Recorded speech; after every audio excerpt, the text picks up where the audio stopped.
अस्सलाम वालेकुम ख़वातीन व हज़रात। आज के जो गेस्ट हैं वो ELO के ऑनर और पोलो रिपब्लिका के ऑनर हैं जो 2013 से मार्केट में काम कर रहे हैं। उमर कमर भाई उनका नाम है।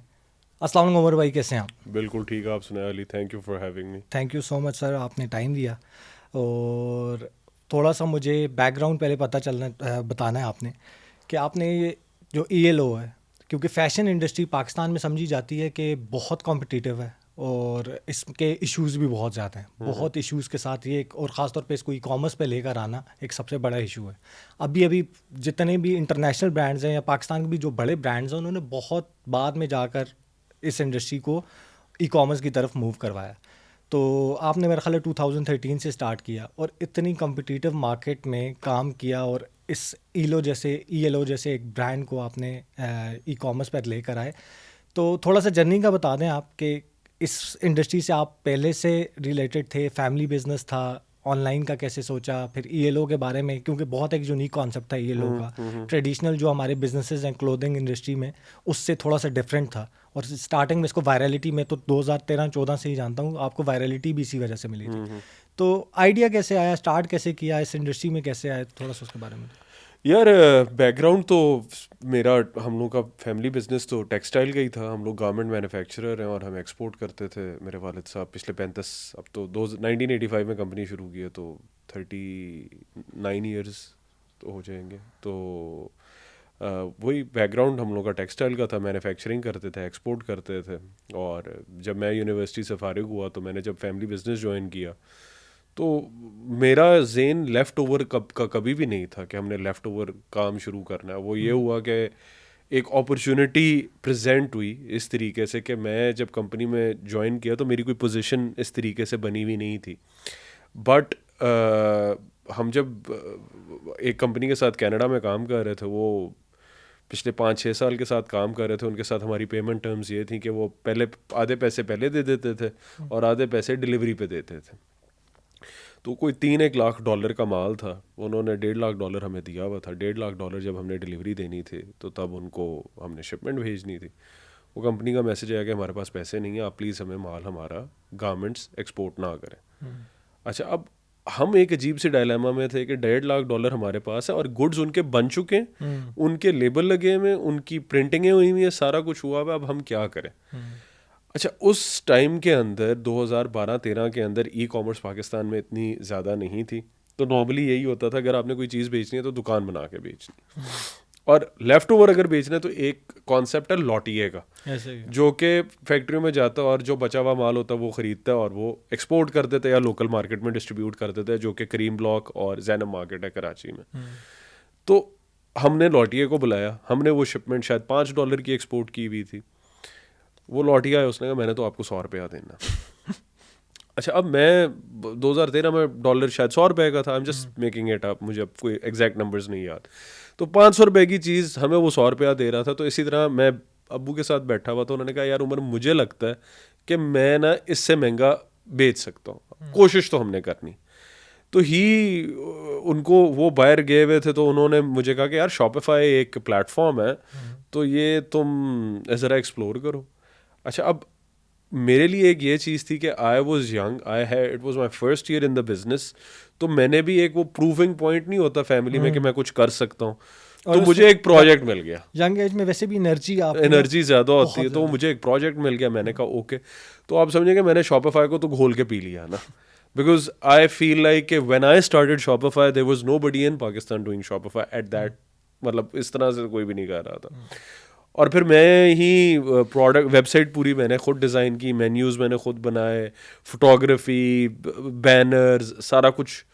वो एक जर्नी के थ्रू मैं खुद चला और हम लोगों ने यही कहा कि यार ये जो डॉलर वाली चीज़ है ना, ये हमने, मतलब $1 की नहीं तो चलो $3 की हमने बेचनी कि नुकसान जितना कम हो सकता है ना हम वो करें। तो हम लोगों की जो पहले प्राइसिंग भी थी वो भी इसी तरीके से थी कि हम लोगों ने कॉस्ट प्राइस $1 लिखी, हमने $5 नहीं लिखी। हमने कॉस्ट प्राइस $100 लिखी, क्योंकि उसकी अपॉर्चुनिटी कॉस्ट $100 थी कि मैं उस टाइम पे मार्केट में जाके अगर वो $1.5 लाख वर्थ ऑफ गुड्स बेचने जाता तो वो $1 के बिकने थे, वो $5 के नहीं बिकने थे। तो from day one we are very realistic about our business approach. तो हम लोगों ने जब ये बिजनेस शुरू हुआ था, it wasn't supposed to be कि मैं 10 साल बाद आपके साथ बैठ के पॉडकास्ट करूँगा. इस बिज़नेस का मेन कॉन्सेप्ट ये था कि हम लोगों की कंपनी एक प्रॉब्लम के अंदर है, ये लेफ़्ट ओवर बचे हैं, हमने इस लेफ़्ट ओवर को ख़त्म करना है, उसके बाद देखेंगे ये बिज़नेस शुरू होना है या नहीं होना. तो हमारा सिर्फ मकसद उस टाइम पे ये था कि हम लोगों की फैक्ट्री के अंदर ये जो $1.5 लाख का गुड्स है ना, इनको बेच के फारिग करना. तो इस पे जो वो था वो कितने में सेल हुआ और प्रॉफिटेबल यार हुआ? वो तो प्रॉफिटेबल तो इस तरह आप मतलब जब वो बिजनेस शुरू किया, हमारा कॉन्सेप्ट ये था कि we are not gonna be running a full scale business.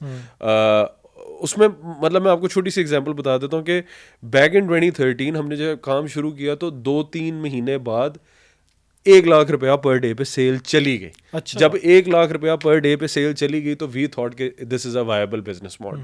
फिर हमारे जहन से वो चीज़ें निकल गई थी कि ये ख़त्म होना है. फिर तो सोचा ही नहीं ना. फिर हुआ ये कि काम, क्योंकि कमिंग फ्रॉम फैसलाबाद आपका नेटवर्क भी इसी तरह का था, तो I went to a school where जिधर 20-21 लड़के थे. उनमें से 20-21 लड़कों में से सारे लड़के टेक्सटाइल रिलेटेड इंडस्ट्री में से थे कि वालिद साहब का कोई टेक्सटाइल वाला काम ही था. किसी की स्पिनिंग मिल का मालिक का बेटा था, किसी के अब्बू सूतर की ट्रेडिंग करते थे, किसी की लूमें है, पावर लूम है, किसी की तौलियों की फैक्ट्री है, किसी की मतलब बेड शीट की फैक्ट्री है, किसी की जुराबों की फैक्ट्री है. तो वो सारे के सारे बंदे उसी इंडस्ट्री से रिलेटेड थे. तो मैंने जब ये काम शुरू किया और बची हुई, जिस तरह ये मैंने आपको बताया कि वो अब हम एक प्रॉब्लम में फंस गए, हमने ये जब बेचा तो मैं, क्योंकि मेरा नेटवर्क ही वो था, स्कूल के लड़के ही वो थे, एक दोस्त ने आगे कह देना यार मेरी जुराबें फंसी हुई, तो मेरी जुराबें बेच दे. वो शिपमेंट कैंसिल हो गई या ऑर्डर कोई मसला आ गया. किसी ने आना यार मेरे पास बेड शीट्स कोई 500 पीस एक्स्ट्रा पड़ा हुआ है, तू बेच देगा. तो फिर वो आप समझें कि वो एक सिस्टम बन गया कि everybody who had these over production pieces they would come to me and tell me कि यार हमारे पास ये बचा हुआ माल पड़ा हुआ है, तुम बेच सकते हो. And I was like okay fine fine, why not. तो ये यहाँ से बिजनेस शुरू हुआ. सही. तो उस वक्त भी आपने शॉपिफाई से ही स्टार्ट किया था या व्हाट्सएप से या फेसबुक से या ग्रुप से? यार हमने शॉपिफाई से स्टार्ट किया. अच्छा, उस टाइम पे 2013 में Facebook was very different from what it is now. तब फेसबुक पे इतने एड्स नहीं आते थे. तब अगर फॉर एग्जांपल अगर आपके पेज के लाइक्स 10,000 है ना, तो आप कोई पोस्ट लगाते थे ना तो उसकी रीच 80,000, और तब वो रीच दिखाता भी था कि 80,000 पीपल सॉ दिस या जो भी है. तो मुझे ये याद है कि कुछ पोस्ट की रीच 1.5 लाख 2-2 लाख बंदे को जाती. और ऑर्गेनिक हम एड्स लगाते थे, बट अगेन इतने ज़्यादा एड्स नहीं थे.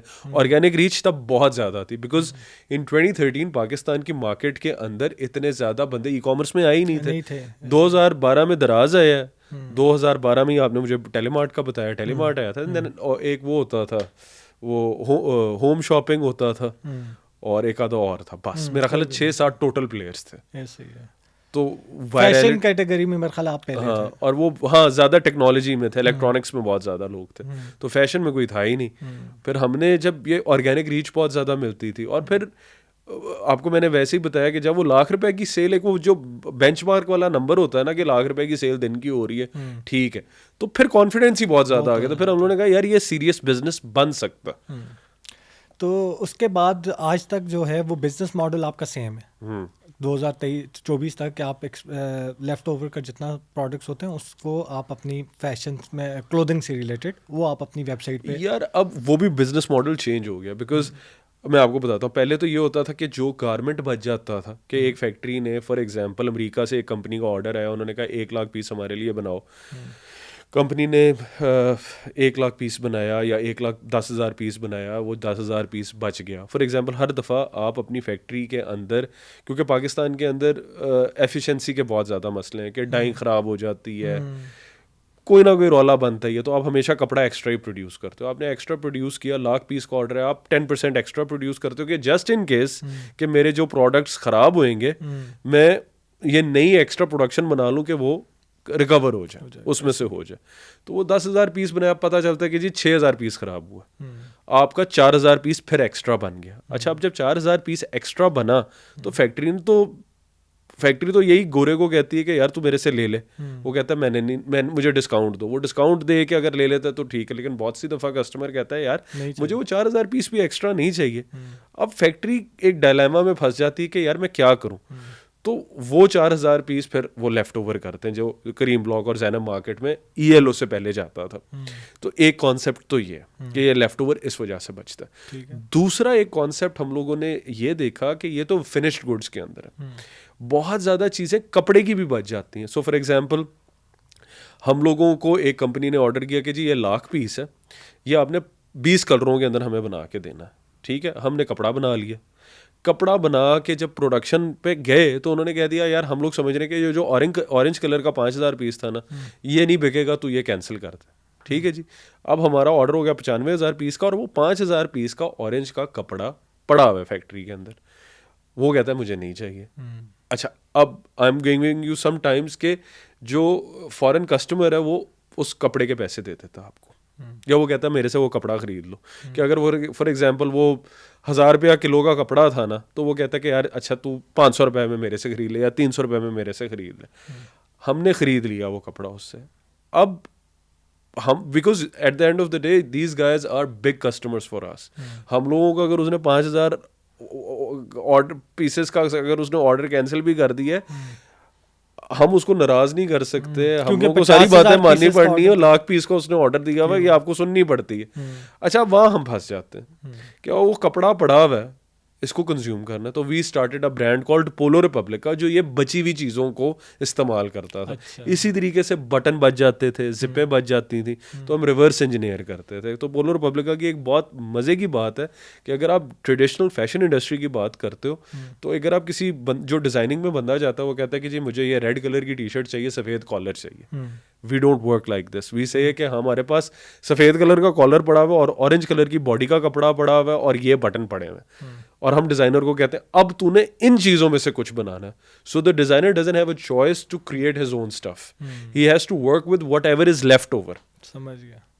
जिसकी वजह से हम अपनी प्राइसेस को कम रख सकते हैं। क्योंकि अगर आप आज कपड़ा बनवाने जाओ, कोई भी डाई करवाओ, डाइड कपड़ा 1,200-1,300 रुपये किलो से कम का बनेगा ही नहीं।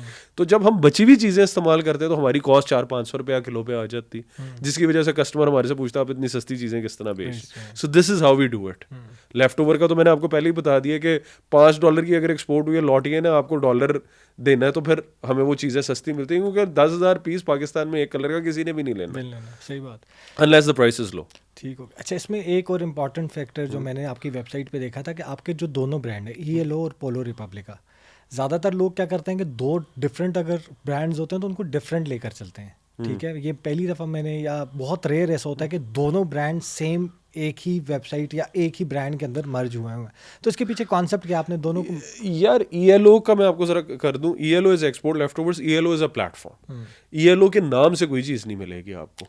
पोलो रिपब्लिका इज अ ब्रांड। सही। जिस तरह अमेजोन है, अमेजोन के अंदर अमेजोन वो जो बेसिक्स हैं वो उनके ब्रांड लेबल्स हैं। अमेजोन प्लेटफॉर्म है, उसके अंदर वो अपनी चीजें बेच रहे हैं बस। सही। तो ELO is a platform, polo Republica हमारा ब्रांड बस। तो आपके जो शर्ट्स वगैरह है, जितना भी वो पोलो रिपब्लिक के, जो हम कपड़े से बचे हुए कपड़े से खुद बना रहे हैं वो पोलो रिपब्लिक है। जो बाकी फैक्ट्रियों से भी बहुत ज्यादा माल आ रहा है, अब जैसे जीन्स, डेनिम, वो हमारी फैक्ट्री में नहीं बनती। सो व्हाट हैपेंड सिंस 2013 से अब तक का जो सफ़र है, उसमें जो फ़र्क है वो ये है कि जब हमने कारोबार शुरू किया तो हमने कारोबार शुरू किया सिर्फ अपनी फैक्ट्री के लेफ्ट ओवर से, और फिर उसके बाद अब हम लोगों ने बहुत ज़्यादा, अब लाहौर, कराची, पिंडी की, गुजरांवाला की फैक्ट्रीज भी अब आ गई, सियालकोट की फैक्ट्रीज आ गई। We started off by just my father's factory. मैं अपने वालिद साहब की फैक्ट्री के बचे हुए कपड़ों को ही अपनी वेबसाइट पे लगाता था। तो ये अब बहुत बड़ा चेंज आ गया। ठीक हो गया। अच्छा, इसमें एक चीज़ मुझे ये बताएं कि मेरे हिसाब से आपकी बहुत कॉम्पिटिटिव नीश है, और इस नीश में काम करने से, और ज़्यादातर जो क्योंकि मैं 5,000 स्टूडेंट्स को अभी मैंने ट्रेनिंग दी है ऑन E-कॉमर्स, और मैक्सिमम उसमें से अभी भी कोशिश करते हैं इसी फैशन इंडस्ट्री में इंटर होने के लिए। थोड़ा सा इस इंडस्ट्री का, और आपसे बेहतर मेरा ख्याल जिसके हो चुके हैं 9-10 साल हो चुके हैं इस इंडस्ट्री में, वो इससे बेहतर इस इंडस्ट्री को एक्सप्लेन नहीं कर सकता कि कॉम्पिटिटिव है, अच्छी है, प्रॉफिटेबल है, क्या इश्यूज़ हैं, ये चीज़ें नहीं बता सकता। तो आप थोड़ा सा अगर इस इंडस्ट्री के प्रोज भी बता दें और कॉन्स भी बता देंगे। यार प्रोज तो मैं देखो, कॉन्स मैं तो ये कहता हूँ अगर मेहनत करोगे तो सब कुछ बिकता है यार। और कॉम्पिटिटिव तो है ये इंडस्ट्री, बिल्कुल है। और अब आप आज भी जाओगे, आज आप अपना फेसबुक खोलोगे, 10 नए ब्रांड्स आपको चीज़ बेच रहे ऐसे होंगे। ही 4,000 प्लस स्टोर होगा हाँ टोटल दुबई अब हर से। बंदा बेच रहा है, तो कंपेटिटिव भी है, मार्केट भी है, क्योंकि चीज़ बिक भी रही है। और मैं आपको ये भी कहूँ, आप इन सारे बंदों से पूछोगे ना, वो कहेंगे यार ग्रोथ भी है। तो कंपटीशन तो यार है ही है। अगेन मैं ये कहता हूँ कि डिफाइनिंग फैक्टर ये है कि you have to make customer understand why should he buy from you. मैं तो सबसे पहले हर बंदे को यही कहता हूँ कि तुमने अगर इस सवाल का जवाब दे दिया ना कि तुम्हारे से कोई बंदा कोई चीज़ खरीदे क्यों, you have done 90% of your business. और आपने अपनी एडवर्टाइजमेंट या अपनी जो सेल्स पिच है, आपने यही बताना है कि भाई मेरे से क्यों खरीदोगे आप, आपकी प्राइस अच्छी है, आपकी क्वालिटी अच्छी है, आप ऐसा प्रोडक्ट दे रहे हो जो कि कोई और बंदा नहीं दे रहा, आप फीचर्स एक्सप्लेन कर रहे हो।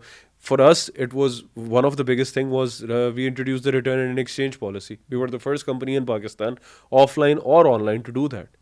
2014 जनवरी फरवरी में वी इंट्रोड्यूस 30 डेज, पहले 7 दिन की मनी बैक गारंटी थी, फिर हमने 30 दिन की कर दी।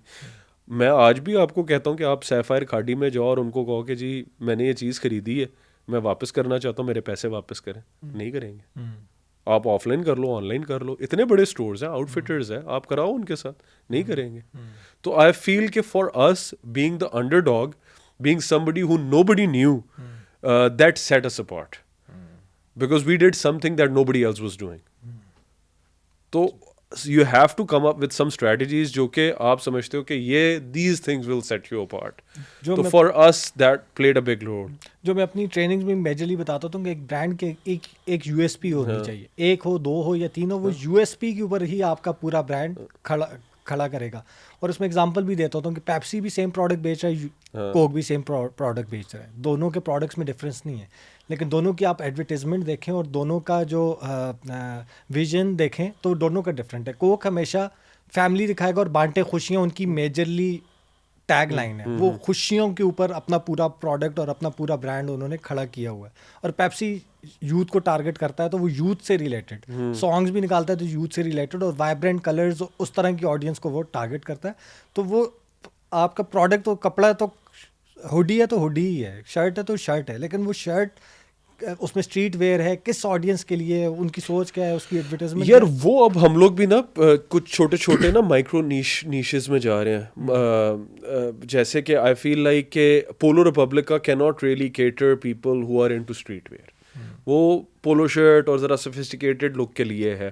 अगर अब मैं वहाँ बिल्कुल ही बैगी जीन्स और बैगी हुडीज़ और ओवरसाइज चीज़ें बनाऊंगा तो it doesn't match that. So we are working on bringing more. देखो यार मेरी फैक्ट्री है, मुझे मेरा जाता कुछ नहीं है, मैंने एक लेबल ही चेंज करना है ना और नाम चेंज करना मैं कर लूँगा। येलो में आगे ही इतने ज़्यादा ब्रांड्स की चीज़ें बिक रही हैं, तो if I come up with another brand which focuses on that kind of niche, it really helps. और आप सही कह रहे हो कि वो अगर आप अपने ब्रांड को भी तबाह कर रहे हो कि पोलो रिपब्लिका के अंदर अगर मैं अब लड़कियों के फ्रॉक बेचने शुरू कर दूं तो it doesn't match with that. तो और वो यूएसपी नहीं बनती ना। लेट्स सपोज आपका एक ब्रांड है जो फोकस ही स्ट्रीट वेयर पे करता है और आप उसको एज अ ऑडियंस टारगेट करवाते हैं, मुझे एड्स नजर आते हैं और मैं स्ट्रीट वेयर पहनता हूँ तो मुझे पता चलता है यार पाकिस्तान का ये ब्रांड है जो स्ट्रीट वेयर बेचता है। और जब भी मैंने स्ट्रीट वेयर लेना होगा तो मेरा ब्रेन ऑटोमेटिकली रिकॉल करेगा कि यार इसी ब्रांड से लेना है मैंने। लेकिन एक वही आप वाली बात है कि अगर पोलो रिपब्लिका के अंदर सब कुछ होगा ना तो मेरे दिमाग में वो यूएसपी क्रिएट नहीं होगी। मेरा दिमाग रिकॉल नहीं करेगा कि यार पोलो रिपब्लिका के पास सब कुछ मिलता है या उसके पास स्ट्रीट वेयर भी होगा या उसके पास ये भी होगा, उधर से जाकर ले लो। अब जिस तरह आपने बात की कि उसकी ज़रा डिसेंट सी ऑडियंस है और उसके सोफिस्टिकेटेड से हमारे ऑडियंस है या हमारी जो लाइन भी है वो है, तो जो उन लोगों को ऑटोमेटिकली पता होगा यार मेरी तरह की जो शर्ट्स हैं जो मैं पहनता हूँ वो मुझे पोलो रिपब्लिका से मिल जाएंगी। तो 2-3 नीशेस को अगर मैं एक ही ब्रांड में फिक्स करूंगा तो मैं सो दिस इज़ वेरी इंपॉर्टेंट। अब जिस तरह हम लोगों को लड़कियों को आज से कुछ साल पहले तक हम लोग लड़कियों को भी पोलो रिपब्लिका में डाल देते थे। Then we made another brand कि जो कि लड़कियों की नीश को अलहदा करे। अब लड़कियों के फॉर एग्जांपल मैंने क्वाड सेट्स बेचने, मैं पोलो रिपब्लिका में बेचता है, it's a very masculine name in the first place. तो वो फिर हम लोगों ने उसको निकाल के एक अलहदा ब्रांड बना दिया। तो इसी तरीके से हम लोग ये देख रहे हैं कि स्ट्रीट जैसे जिम की चीज़ें, अब वो जिम की चीज़ों को भी आपको अलहदा करना पड़ेगा।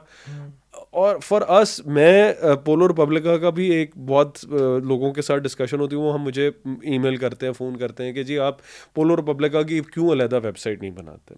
सो आई जस्ट वांटेड टू, मैं अब आपके प्लेटफॉर्म में आया तो मैं इसका भी जवाब दे ही दूँ. Because for us we get about 100,000 people visiting our website every single day.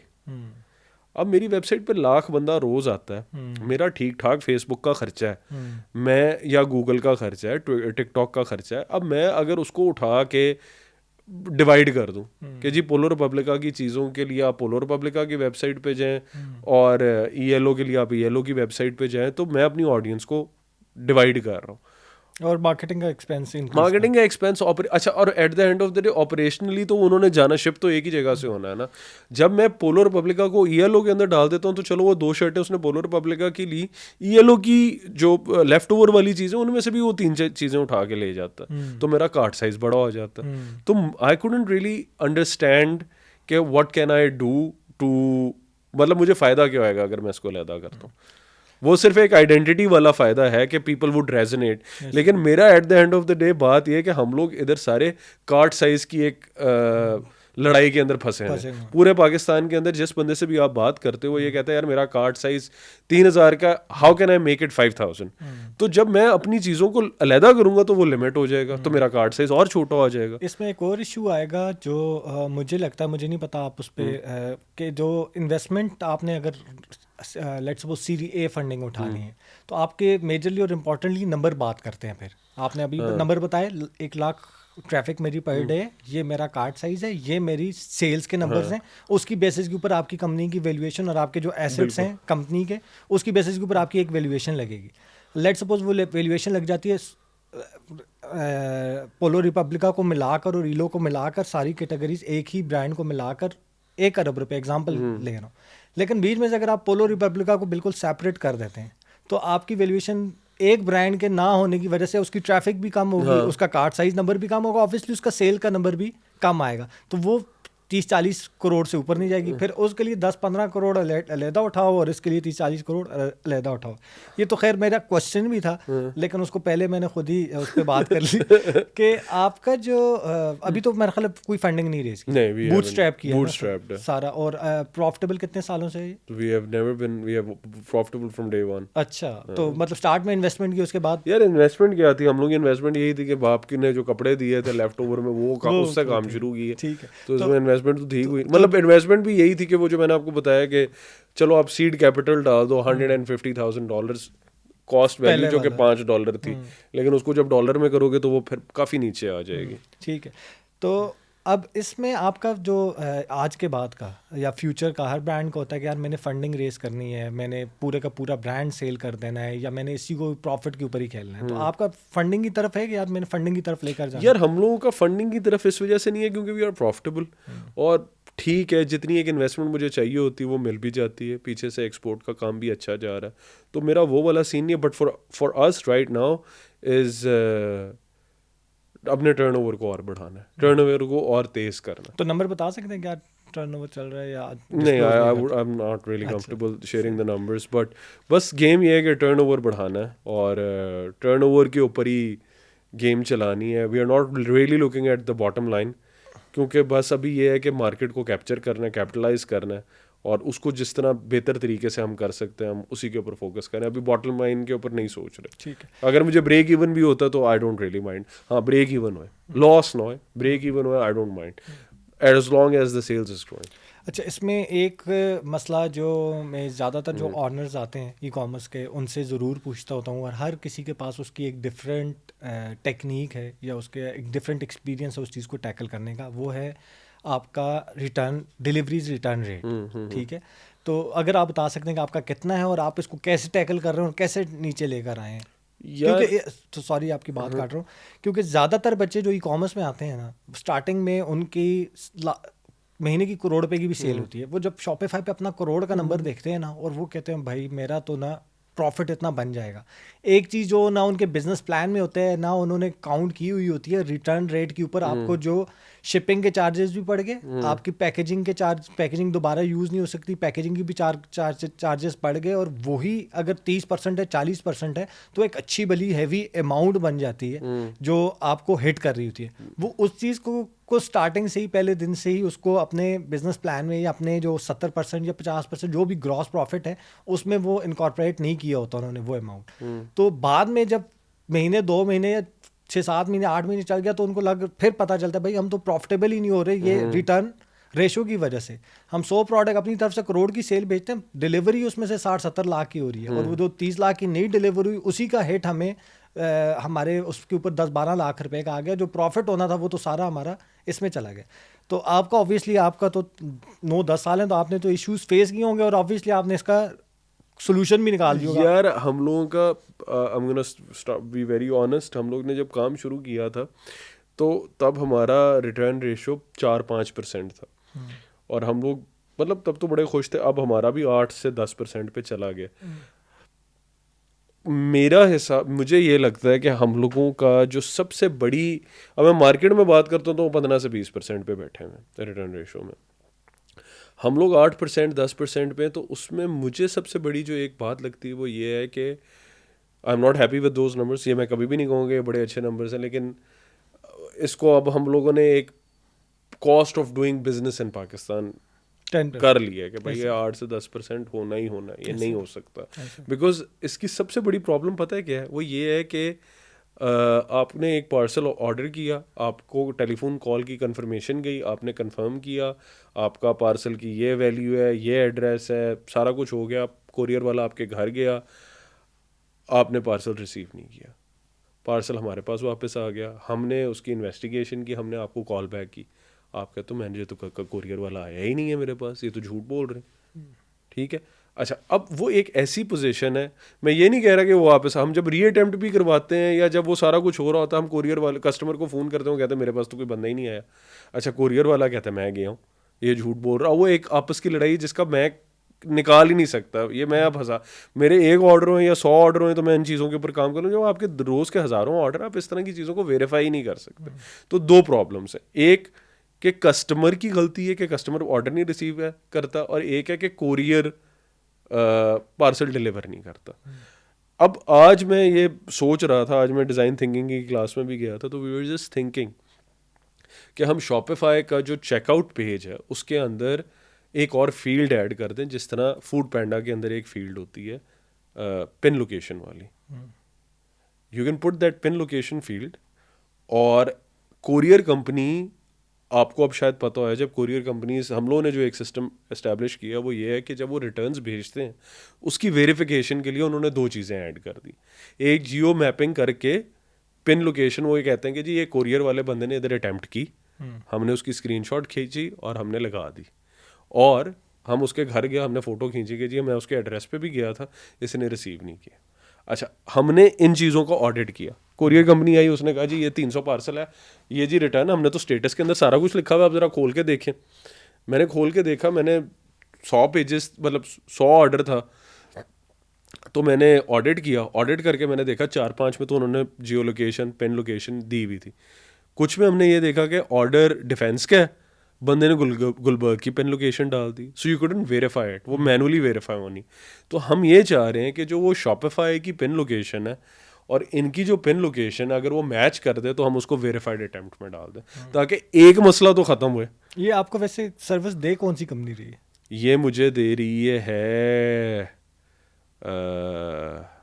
क्योंकि अभी तक तो मैंने तो नहीं सुनी इस तरह की कोई कंपनी है जो उस पर दे रही है। हम किस तरह काम करते हैं, मैं थोड़ा सा अपना एक्सप्लेन कर देता हूँ कि हमारा पास जो हमने ये किया हुआ है, जिस कंपनी के साथ मैं काम करता हूँ उनके हेड ऑफिस में एक डेडिकेटेड रिसोर्स है हमारे ब्रांड पे, ठीक है। और उसका काम ये कि मेरे वेयर हाउस से जैसे प्रोडक्ट निकलता है वो सारी उसकी हर रोज की रिपोर्ट भेज देता है। ठीक है, एक चीज, दूसरी रिपोर्ट में, और हर रोज, और वो हमारे साथ व्हाट्सएप के ऊपर ग्रुप में। सर यही है ना, मैं व्हाट्सएप और ये ऑटोमेशंस की तरफ जाना चाह रहे हैं। मैं तो पूरा दिन व्हाट्सएप करता रहूँगा, फिर उसके बाद वो जिस बंदे ने छुट्टी कर ली उस दिन फिर आप बढ़ गए। तो उसमें अच्छा वो ये करते हैं कि उसमें मैंने एक डेडिकेटेड रिसोर्स अपने पास और एक डेडिकेटेड रिसोर्स उनका है।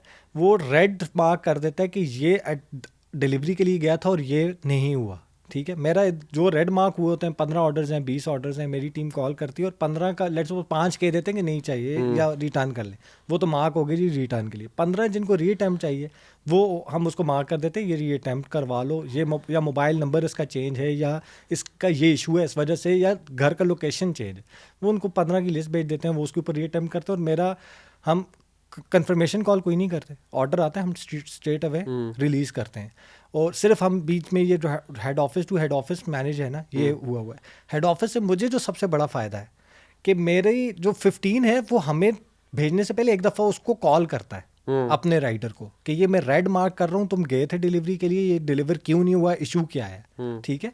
तो जब उनको हेड ऑफिस से कॉल जाती है ना राइडर को, वो किसी भी को मानसरा में क्यों ना हो, किसी भी पिंड में क्यों ना हो, उसको पता होता है भाई ये वाले जो ऑर्डर है ना मुझे आनी है सीधी हेड ऑफिस से कॉल।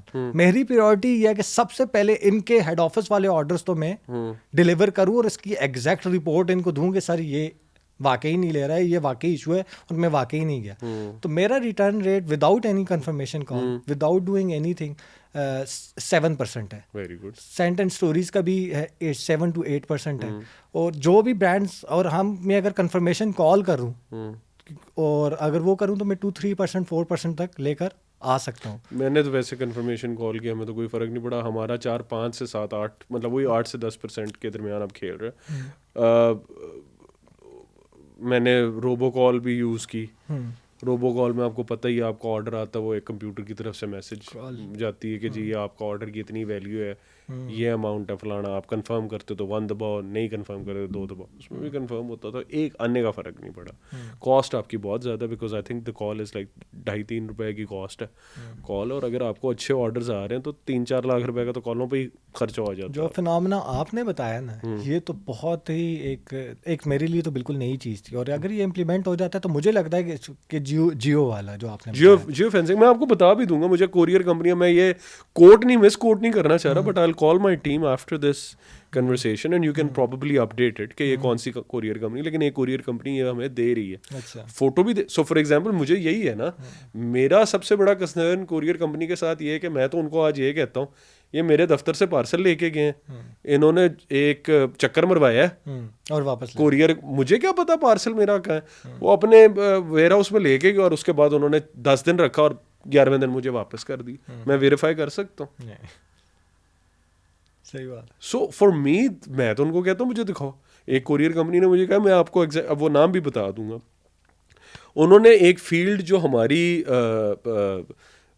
क्या कहते हैं, मुझे भूल गया, एक डैशबोर्ड हमने बनाया हुआ है, उसके अंदर वो एक एंट्री डालते हैं कि जी अब आपने हमें बताना है कि हमने ये रीअटेम्प्ट करनी है या आपने वापस मंगाना है। टीसीएस भी करता है, 2-3 कंपनीज करती हैं। उसके अंदर उन्होंने एक स्टेटस की बार के अंदर जियो फेंसिंग का, जियो मैपिंग का भी एक लगा दिया कि जी हाँ जी ये देखें जी, आप देख लें कि हमने यहाँ अटेम्प्ट की। और दूसरा उन्होंने ये कह दिया कि जी ये हम लोग उसके घर के बाहर गए थे तो ये फोटो खींची।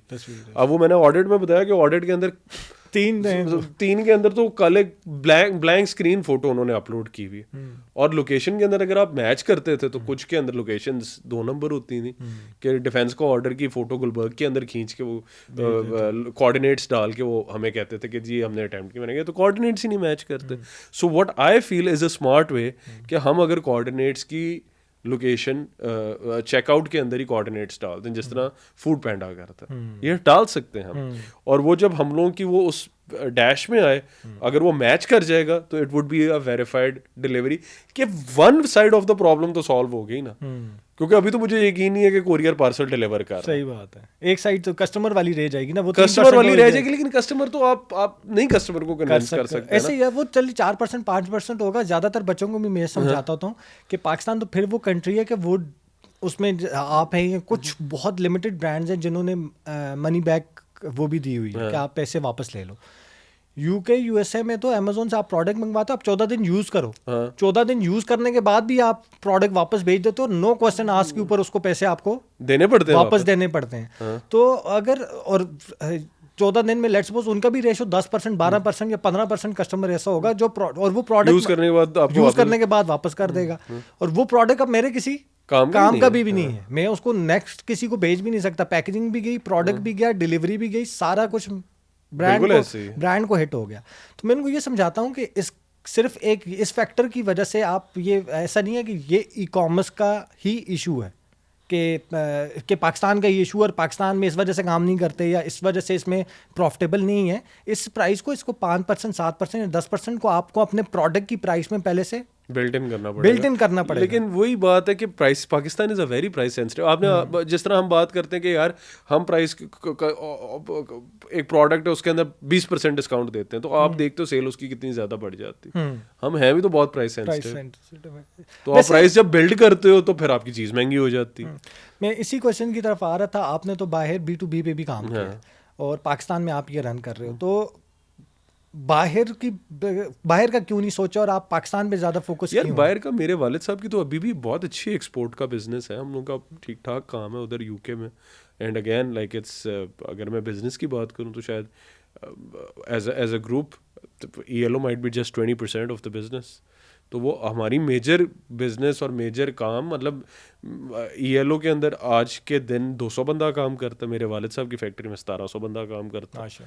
तो वो तो 10% लेबर 10% है, बट अगेन बिकॉज हम लोगों का ये है कि फैक्ट्री के अंदर वो वर्करों की इन्वॉल्वमेंट और वो स्टिचिंग वगैरह बहुत ज़्यादा है। इसके अंदर तो हमारे वेयर हाउस के जो पैकिंग वाले बंदे ही हैं ना, तो बट अगेन वो एक्सपोर्ट के अंदर काफ़ी ज़्यादा स्कोप भी है उसके अंदर।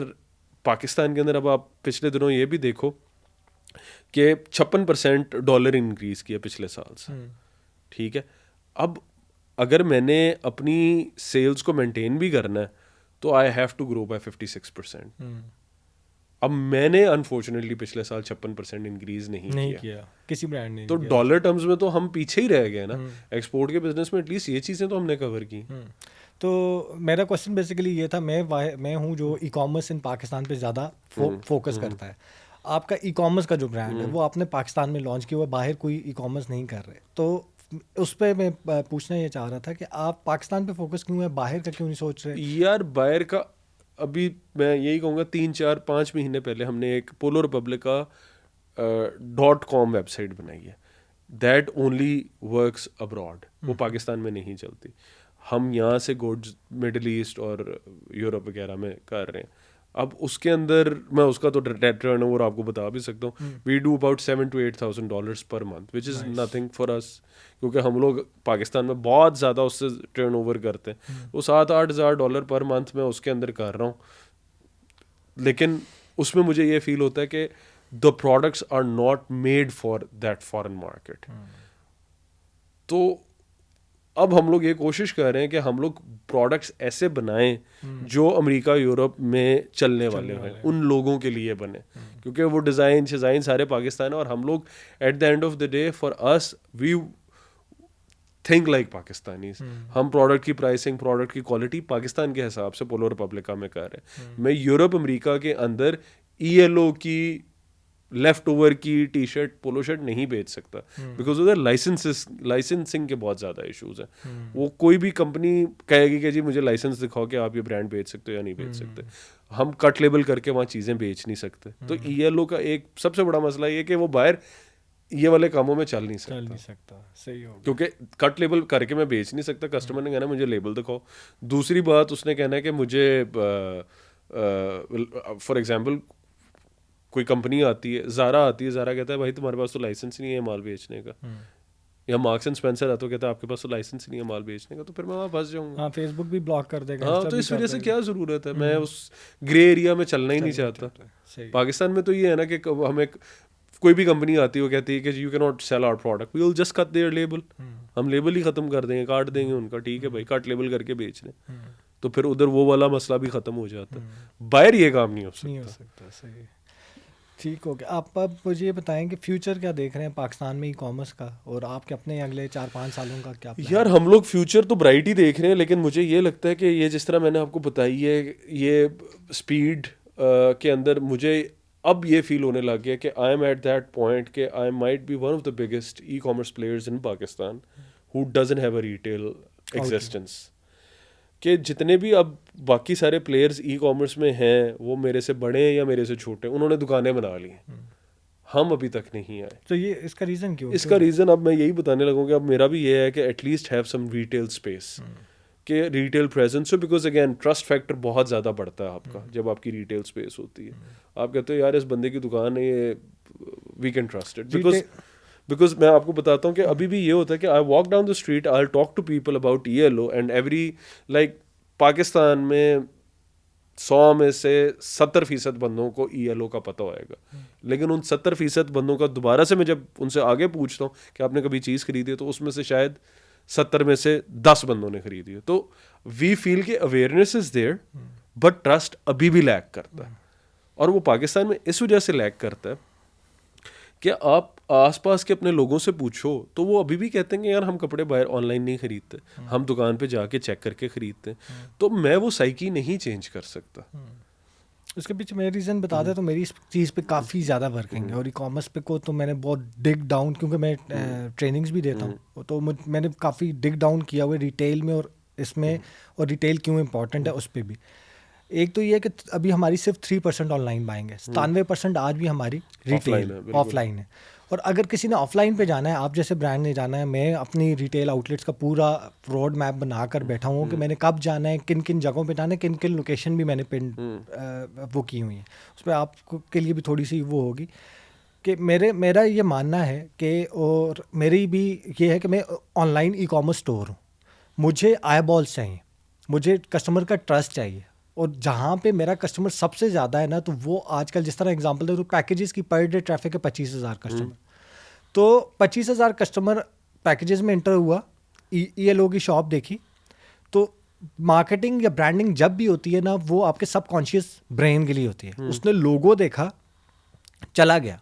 कॉन्शियसली वो कभी भी नहीं देखेगा ओ ये लो की शॉप है, ओ ये इस ब्रांड की शॉप है, अनलेस एंड अनटिल जिस शॉप के लिए वो आया है. उसके बगैर जितनी भी मार्केटिंग हो रही है वो उसके सबकॉन्शियस ब्रेन के लिए हो रही है.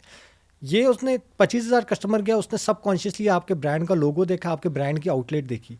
साथ ही वो कस्टमर को मैं जब ऑनलाइन एड्स रन करता हूँ ना, तो उसका सबकॉन्शियस ब्रेन कॉल करता है कि इस ब्रांड को तुमने कहीं देखा हुआ है, इस ब्रांड को तुमने रिटेल में कहीं पे देखा हुआ है. ये कोई, और वो ब्रांड कहेगा, वो स्टोर नहीं कहेगा. ब्रांड में और एक आम स्टोर में फ़र्क ही है कि जो माइंड कोको कोला को मैं स्टोर नहीं कहूँगा, या प्रोडक्ट नहीं कहूँगा, ब्रांड कहूँगा. खाड़ी को मैं ब्रांड कहूँगा, ELO को मैं ब्रांड कहूँगा. तो वो brand as a brand recall करेगा. तो उसको जब मैं एड्स रन कर रहा हूँ ना, तो उसका कॉन्फिडेंस लेवल और उसका ट्रस्ट लेवल इंक्रीज करेगा, क्योंकि यार इनकी आउटलेट, और उसको उसका ब्रेन बताएगा कि ये ब्रांड है क्योंकि तुमने कहीं मॉल्स में उसको देखा हुआ. हाँ. तो आपकी ऑनलाइन सेल्स भी इंक्रीज करती है और आपकी रिटेल सेल्स भी इंक्रीज करती हैं. दूसरी इसमें चीज़ ये कि 25,000 कस्टमर्स आपके पर डे आई बॉल्स मिल रहे हैं, तो आपका मार्केटिंग यहाँ पे आप ऑनलाइन में हम क्या करते हैं, 25,000 कस्टमर को जब ऐड दिखाते हैं तो कन्वर्जन तो हमारे पास वेबसाइट पे 500 बंदा आएगा, 500 में से 10 बंदे हमारे कन्वर्ट करते हैं. यहाँ पे 25,000 कस्टमर की अगर आपकी आउटलेट थोड़ी सी नुकसान पे भी जाती है, आपको कुछ जेब से भी देना पड़ता है, तो फिर भी आपका अच्छा भला 25,000 कस्टमर को आप पर डे अपना ब्रांड सर्व कर रहे हैं. और वैसे भी ऑनलाइन अगर एवरेज बड़े स्टोर्स में जिस तरह वो 2 से 3% कन्वर्जन है, रिटेल की तकरीबन 12 से 16% कन्वर्जन होती है. तो कन्वर्जन भी तो बहुत ज़्यादा है जी. तो इसमें मेरा और कार्ड साइज भी बड़ा होता है. मेरा आपको वो ये, आप तो ऑब्वियसली अपनी वर्किंग कंप्लीट करेंगे, लेकिन जो फ्यूचर में देख रहा हूँ वो मॉल्स का ज़्यादा है. बिल्कुल कस्टमर मॉल्स का ज़्यादा है. तो सेंटोरस आप, मैंने पिन की हुई अपनी लोकेशन कि हर सिटी का एक बड़ा मॉल है. हाँ. वो आप पिक करो तो आप पाकिस्तान की 10 बड़ी सिटीज़ पिक करते हो और 10 आउटलेट्स भी करते हो, तो आपके 10 बड़ी आउटलेट्स, 10 अच्छी आउटलेट्स और 10 मेजर सिटीज़ आपकी कवर्ड हो जाती हैं. फिर कराची जैसे शहर में आपको दो चार आउटलेट्स, लाहौर में भी 2-4 आपको जिस तरह पैकेजेस है, एम्पोरियम है, आपका काम पूरा हो जाता है. 2 से पूरा हो जाता है आपका. कराची के 3 लकी 1 उठा लिया आपने, और उनके डॉलमन उठा लिया आपने, 2-3 उठाए, आपका पूरा कराची कवर्ड हो जाता है. कि दूर से भी उन्हीं मॉल्स में आता जाता कस्टमर ज़रूर जाता है और ज़रूर कुछ ना कुछ महीने में एक चक्कर ज़रूर लगता है. इसी तरह सेंटोरस से पूरा KPK आएगा, जब भी इस्लामाबाद उतरेगा वो सेंटोरस का चक्कर ज़रूर लगाएगा. ठीक है. 30 से 40 हज़ार उसका पर डे फुटफॉल है. तो पाकिस्तान में तो रिटेल आज के दौर में रिटेल ऑनलाइन से मैं मुझे लगता है ज़्यादा आसान है कि आपने 6-7 आउटलेट्स पे आपने पूरा पाकिस्तान की ऑडियंस. और वही बात है ना कि ट्रस्ट, अब हम लोगों को कितना, आप शायद फेसबुक की मार्केटिंग देखते ही होगे, अब मुझे वो थोड़ी सी इन्फ्यूरिएट भी करती हैं चीज़ें. जब मैं ऑडिट करता हूँ कभी कभी कस्टमर सपोर्ट का, तो मैं टिकट्स देखता हूँ, एक कैरोसेल ऐड चल रहा है उसकी स्क्रीनशॉट बंदा खींचेगा और फिर वो आपसे पूछेगा प्राइस या इसका लिंक भेजो, and you are like oh भाई तू क्लिक करके चला जा उधर। मतलब वो मुझे ऐसी समझ ही नहीं आती कि हमारा कस्टमर कर क्या रहा है, कि वो बटन पे क्लिक करना है तूने तो तुझे वो प्रोडक्ट नजर आ जाएगा, प्राइस लिखी वो आएगी, प्राइस लिखी description हुई आएगी, आएगी। सारा कुछ आएगा। नहीं, वो स्क्रीनशॉट खींचेगा, आपको मैसेज करेगा और आपका वेट करेगा, और फिर अगर आपने मैसेज उसको 1 घंटे में नहीं दिया तो वो कहेगा कि आप लोगों की कस्टमर सपोर्ट बड़ी फारेग है। सही बात, बिल्कुल ठीक है, बिल्कुल अच्छा पे। एंड यू आर लाइक मतलब व्हाट द हेल यार। तो ये बड़ी चीज़ें मतलब करती हैं, बट अगेन पाकिस्तान का कस्टमर इस तरह का है, एंड यू एक्सपेक्ट कि वो सेल देगा। अब उसने खरीदनी, मैं ये नहीं कह रहा कि, लेकिन वो एजुकेटेड ही नहीं है यार, उसको नहीं पता, तो वो इस वजह से इस तरह की हरकतें कर रहा है ना। मुझे भी पता है कि कोई वेला बंदा थोड़ी है कि वो ये करे, he actually doesn't know how to do these things, and we expect कि ये बंदे सेल्स ड्राइव करेंगे। तो नहीं, अब अभी टू बी वेरी ऑनेस्ट, जिस तरह हमने कहा कि 97% of the purchasing is done offline, तो बिल्कुल ऐसे ही है यार। ये शायद अगले 2 साल में 90 पे चली जाए। 2028 से 30 के स्टैट्स हैं कि Pakistan will become 12% of the 12% होगी जो ऑनलाइन हो जाएगी, 12 से 15% मैक्स, और अगर हालात ठीक होंगे तो, और वो 85%। और वही मैंने आपको यही बताया कि ये जो बहुत से हमारे जो सुपरस्टार ब्रांड्स हैं, आउटफिटर्स, खाड़ी, सैफर, इनकी ये चीज़ें कॉम्प्लीमेंट करती हैं यार। सीधी सी बात है उनकी। मैं आप जैसे बताता हूँ, सैफायर की सेल लगती है तो लोग कहते हैं यार हमने ज़रूर धक्के खाने दुकानों के अंदर, जो लड़ाइयाँ होती हैं, चपेड़ें पड़ती हैं, उससे बेहतर नहीं है कि हम ऑनलाइन चीज़ मंगा लें। तो वो चीज़ें कॉम्प्लीमेंट करती हैं because they know the hype. तो ये हमारे जैसे जो मिडिल टीयर ब्रांड्स हैं या जो ऑनलाइन ओनली प्ले ब्रांड्स हैं, उनको ये चीज़ें करनी पड़नी, और यही फ्यूचर। सात भाई के साथ, और सात भाई जो सेंटेंस तो स्टोर्स खोल लिए ऑनर है, हाँ, उनका 11वां स्टोर है।